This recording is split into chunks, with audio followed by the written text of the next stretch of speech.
Nobody knows how to say goodbye until the moments pass you by.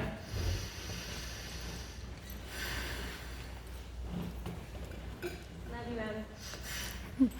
So much. But the last lines of that song is that this is where the story, no, this is only where it begins. Nobody knows where the story ends. So my name is Emerald, and I have a daughter in heaven. Liberty Ray. She knows it rained this morning. Yeah. And her middle name is Rain because I love the rain. I had no idea when I named her Liberty that she would be this force of liberation in my life.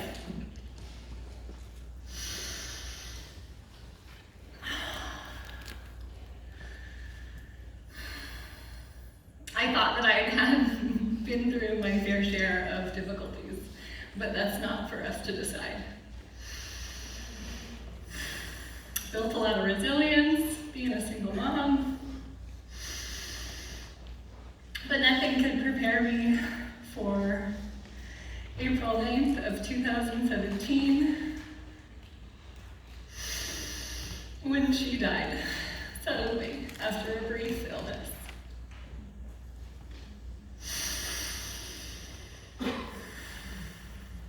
I don't want to live this life, is what I said there at the hospital.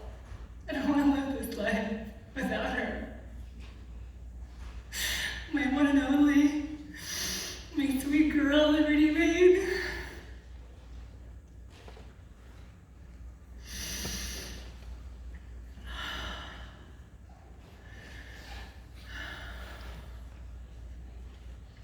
I didn't even know it, but in that moment, she was sending me love notes.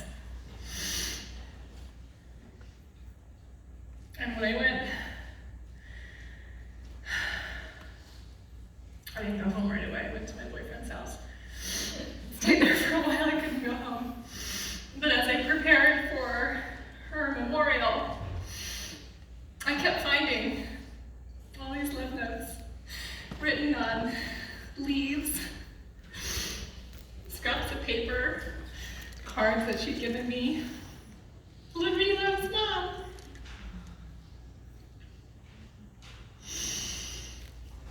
A few nights after her death, I had a dream.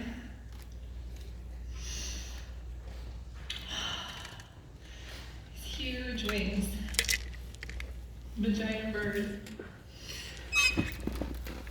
This power stroke lifting off the ground, the air curling, swirling as this giant bird took off. And my angel flying free. She always wished for the power to fly.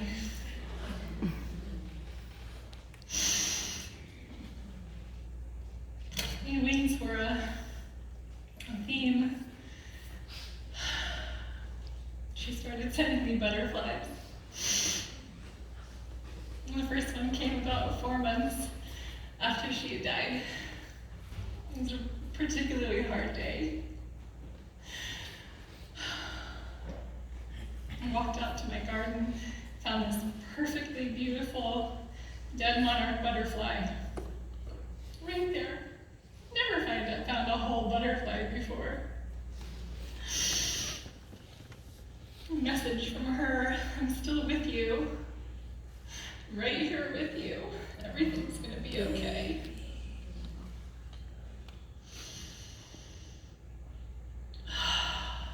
But it wasn't okay.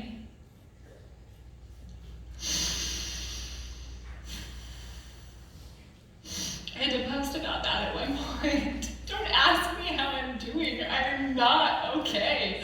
I'm not ever going to be okay with this. I'm not ever going to accept this.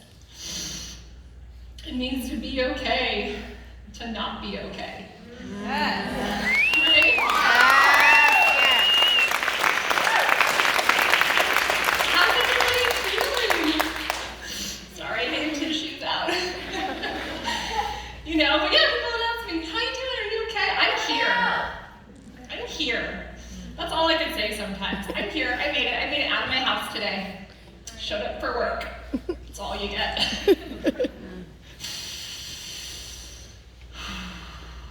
That first year was me learning how to live without her. How to live, how to eat, how to sleep, how to want to get up and go out into the world. It felt so empty without her.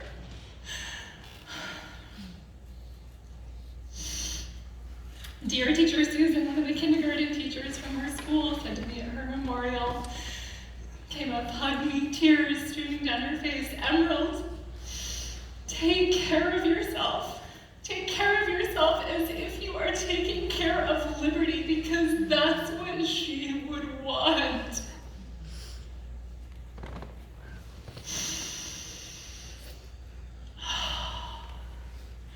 Her words are probably why I'm still here. So thank you, Susan.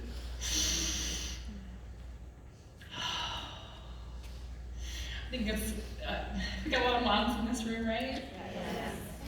How easy is it to sacrifice your own needs for your children? It's pretty easy, huh? Yes. But you gotta fill your own cup first, right? That's what they tell you. So I took that advice to heart. I did my best. And my friends and my community took pretty good care of me too. In that first year, I got a puppy. That helped a lot. I had a horse for about a year, thanks to my friend Jana. That was wonderful, very healing. Liberty found her way to send me messages, to send me love notes, to send me butterflies, heart rocks. I love going hiking.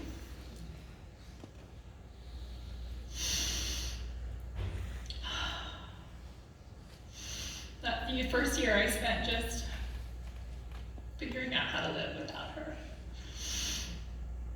And right before the anniversary of her death,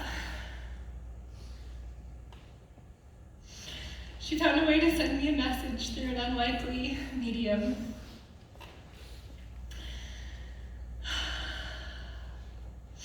My stepmom of my two little sisters had a friend who came to her and said, I have a message for your stepdaughter. I'm pretty sure it's for her. So she calls me, tells me about this friend. She didn't know that this friend got messages, but this friend told her. So, it's gonna sound weird, but dead people talk to me. I don't want to be a medium. I don't like it. It's happened since I was a kid. But I've learned that if I pass on their message, then they leave me alone. Liberty she's a Taurus, so she's very driven, persistent. Got some Tauruses here? Yeah. I saw her as like, okay, I gotta help her like rein it in and learn how to steer, because man, she'll just go through walls. But yeah, so she persisted and found this woman to pass on a message, and her message was, Mom, you don't need to keep replaying my death over and over in your head. If you want to feel close to me, listen, remember our happy times. I'd read a book by a spirit medium, so those words made sense. You know, the spirit world vibrates at a higher level, so I need to get out of my grief and loss a little bit and try to feel happier. I wanted to feel close to her. So I coined a hashtag, laugh, cry, smile. Usually it would be when I was getting ready in the morning in the mirror, trying to put my makeup on, crying. I'm pretty good at feeling my feelings. Emotions are kind of my superpower. I heard somewhere that emotion is energy in motion. So it has to come through your body to leave. It's hard to feel. Sometimes you don't know if it's ever going to end. started to feel that the crying brought relief. And then I could laugh, and then I could smile. So, laugh, cry, smile. So after her message, I felt like a weight had been lifted off of my shoulders. You know, with grief and death, nobody really talks about this. Nobody really teaches you how do you deal with grief and death. You know, and you actually, as the grieving person, have to educate your friends. You know, tell them what you need, what you don't need, and really be clear with your boundaries. You know, there were times going back to work, somebody would bring up, you know, oh, do you have kids? No. Don't feel safe, can't talk about it. Your grief is yours, you own it. You can talk about that person in the past, in the present, however it is that you want, honor yourself.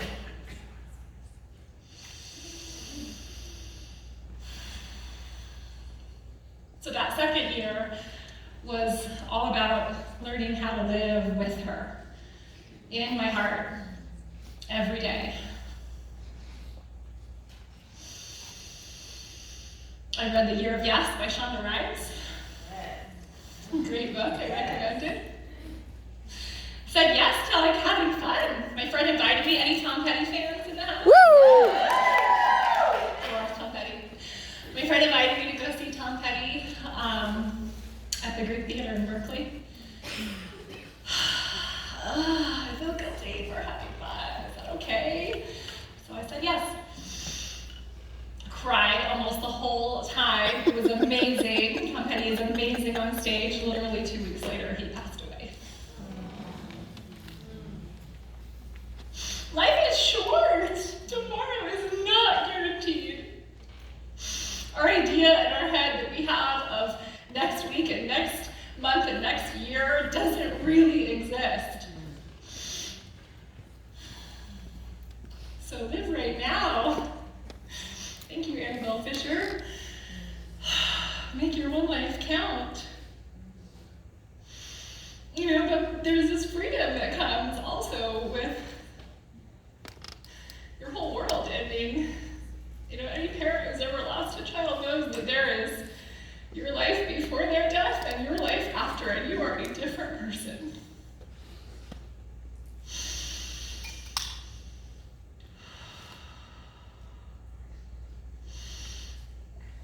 So there's a freedom that comes, though, when you've lost your idea of how your life was supposed to be. It means that you have a blank slate, and that is frightening, first of all.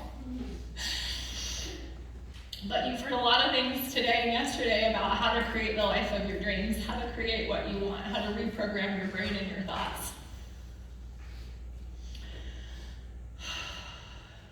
So that's part of what I've been doing, is recreating that vision. So Liberty wished for the power to fly.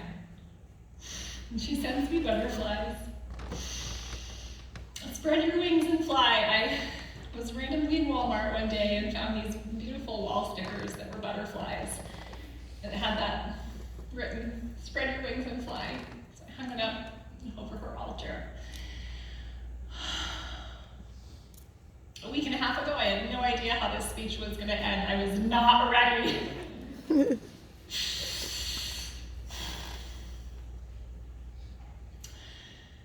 Went to bed asking her to help me. Tell me what you want your message to be. After she died, I've been asking, what is my purpose? What was her purpose? Have I come to be here? If I'm going to be here, it needs to be for a purpose, for a reason. Otherwise, why the fuck am I here? Right?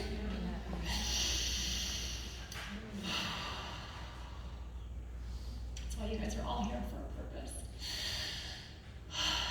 So I heard somewhere, we all have over 100 gifts. And if you don't know what your gifts are, ask your friends, and they will tell you. And if you want to live your purpose, just share your gifts with other people every day. So that's what I did. You know, before this happened, I found a lot of strength and meaning in my name. My middle name is Starlight. The first few, real difficult times in my early 20s, I had Liberty when I was 22. And I remember calling my dad, like, this is not how my life is supposed to be. Let go of supposed to, accept what is.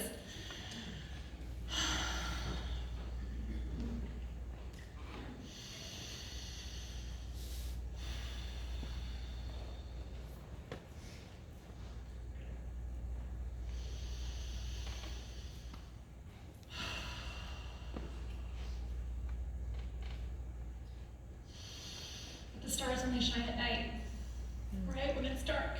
So through the dark times, I've learned how to shine.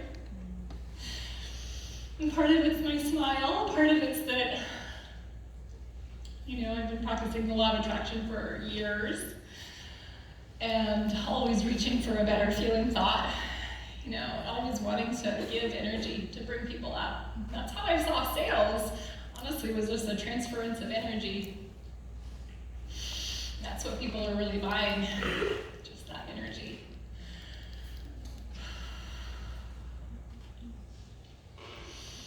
Spread your wings and fly. And she sends me butterflies. She sent me one this last May on her birthday. I went for a hike. It's a beautiful little dead butterfly right on the path. So I take them home and I make little altars for them. Honestly, everything's turned into an altar for Liberty. That's another thing that was really healing for me. Hearts by the creek. Taking my jewelry off ended up being an altar. Everything. Ultimately my life. I figured, I'm the one who's here to carry forward her purpose. Liberty, show me how you want me to do that. But she has been. It's profound.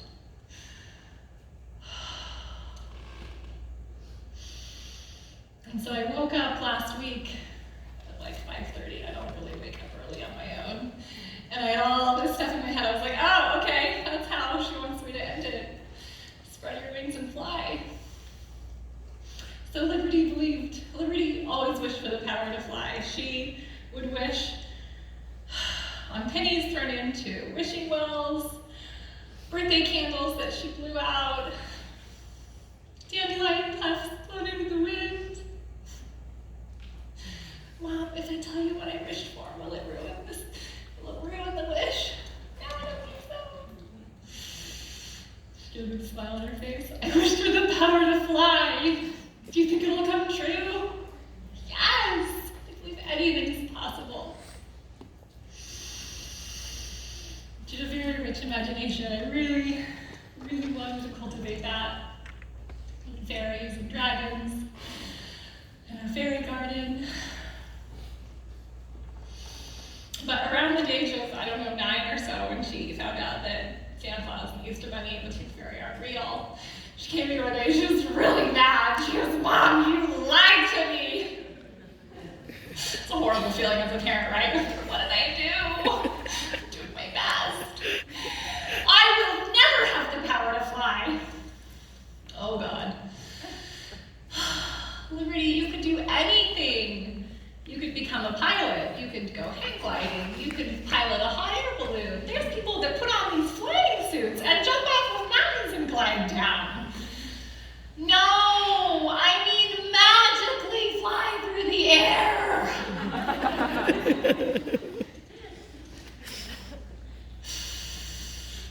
She came to her friend Savannah in a dream this last year, I think.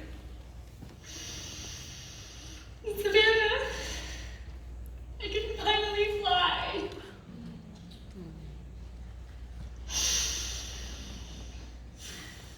On difficult days, I think about her angel wings wrapping around me and holding me.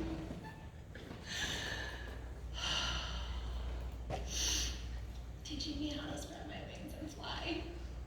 So that's her message to all of you, to believe in the power and the magic of your dreams.